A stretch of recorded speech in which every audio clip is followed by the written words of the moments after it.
I was discussing creepypastas with my grandfather. He had never heard of the term before, and kind of snickered at it. After I explained it to him, what they were, he said, "We used to just call them urban legends." He wanted some examples, and I gave him a few of the obvious ones. Slenderman, Ben Drowned, etc. I then told him about one I've recently read, a story called The Milk Boy. It took place in the 1800s and dealt with a boy who was lured into the woods by men who were long dead. Then he stumbles upon a marble that shelters the dead men's souls.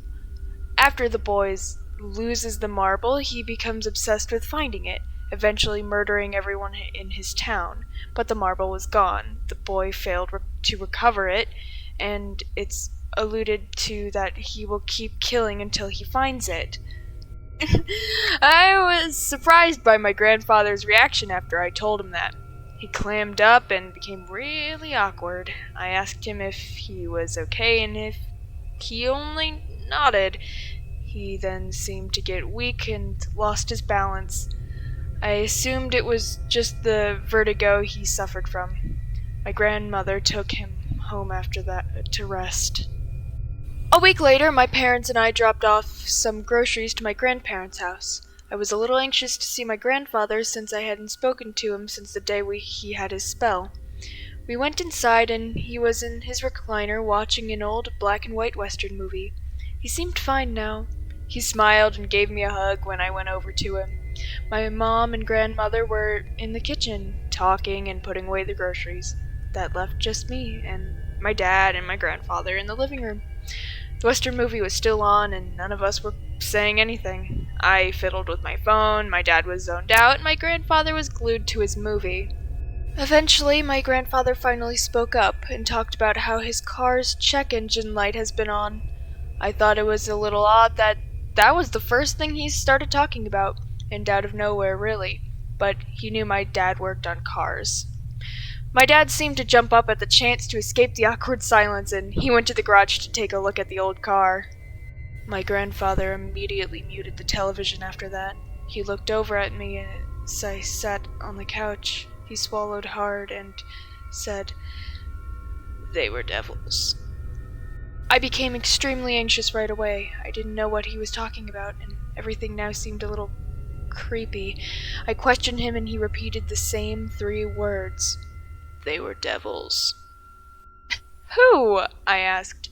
"The long dead men in the woods, from that story you told me about."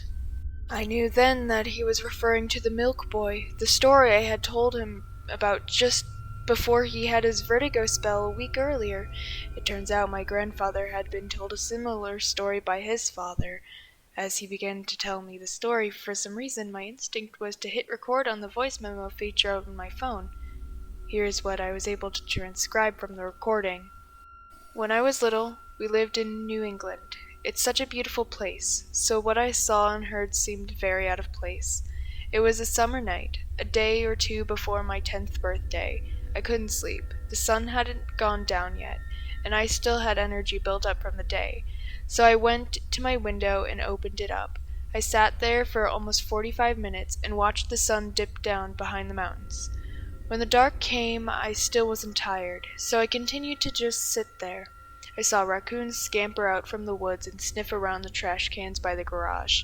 I saw bats flying above the trees. Those were all normal sights for living where I did. Then, just as I was starting to get tired, I heard some more rustling from the woods behind our house. I assumed it was just another raccoon at first. The moon seemed brighter than the night usually is, so everything out of my window was illuminated by the moon's glow. I saw something dark moving just within the trees, and then it stopped. It moved again and then stopped. I shook off my fatigue and tried to focus on whatever was moving in the woods. A long shadow then extended from within the trees. It grew long and then disappeared just as fast. The shadow did this again, and then a second shadow joined it. As the shadows stretched across the yard, they reached the trash cans. The trash cans moved as the shadows made contact with them, and one of the metal lids crashed to the ground. That's when I realized they weren't shadows at all. I gasped loudly, and the dark appendages retracted quickly back into the woods, like they were scared.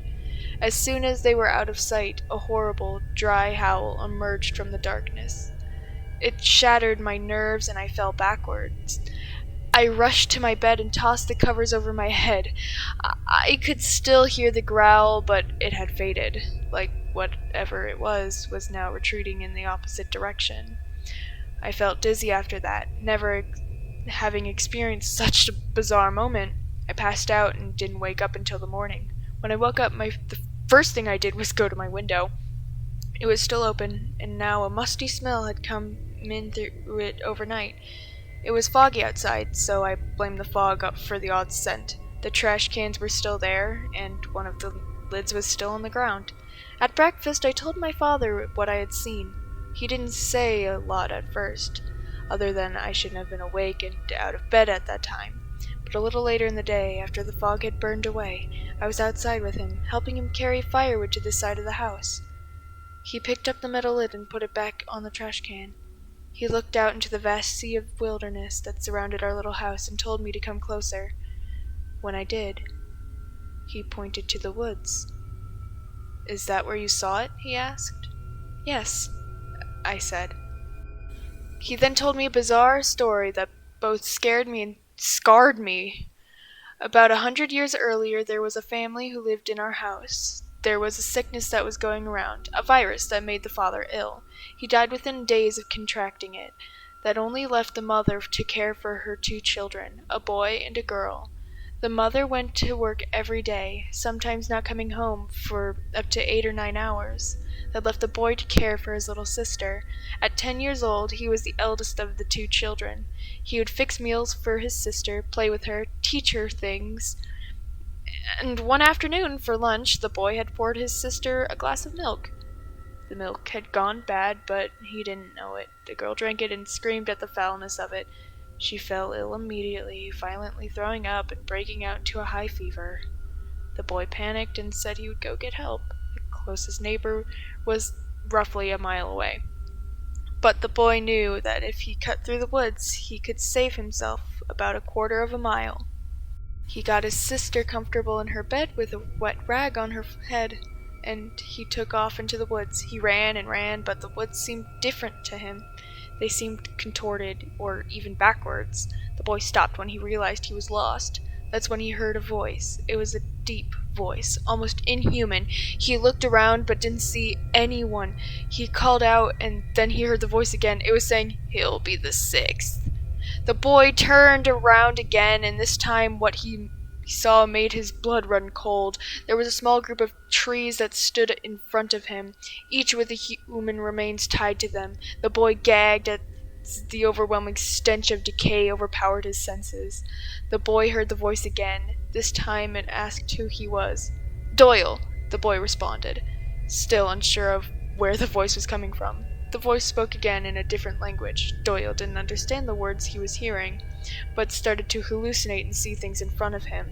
The trees were bare, and a mob of villagers from somewhere were dragging 5 naked men through the woods. They had the 5 men bound and gagged, but the men didn't seem to be putting up a fight. It was almost like they had accepted their fate or even wanted it. Doyle watched as the villagers tied the 5 men to the trees and condemned them to die for their dark practices, calling them each a devil. One of the villagers held a long blade of some kind, then systematically went through all 5 men, slicing them open from head to toe. As the bodies all hung there, spilling their blood into the dirt below, the villagers claimed to have all heard ghostly laughter that they assumed came from the dead men. The bodies were left there to rot, and are said to still be in the woods somewhere to this day. Doyle was reported missing that night when his mother came home to find him gone, and his sister dead in her bed.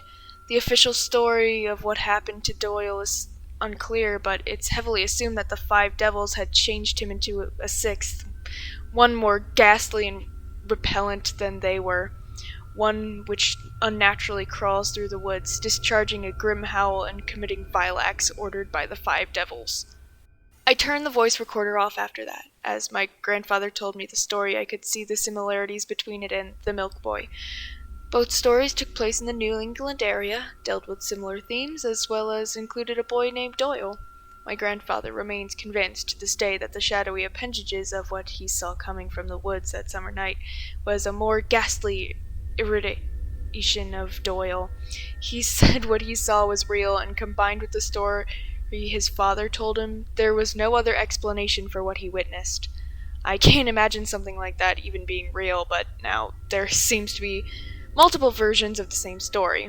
As I looked deeper into the creepypasta story, I realized it was a part of a larger story called The Wool, which deals with a supernatural entity designed by the Milk Boy legend, violently mutilating people in small towns who emits a dry, hollow cry. Now, I am convinced that maybe there are more stories like this out there. Maybe other people have heard a terrible cry from deep in the woods in New England. Maybe others have smelled the unexplained foul odors.